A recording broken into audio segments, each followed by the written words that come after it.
So first we will define what is second law of motion. So the acceleration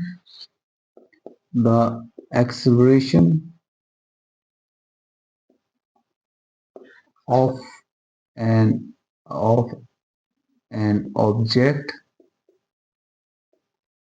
depends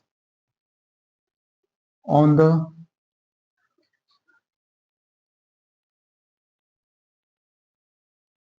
on the net force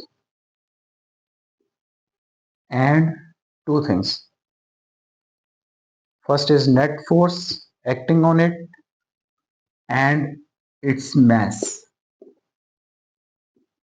If you are studying physics, you know this thing, this formula F is equal to ma.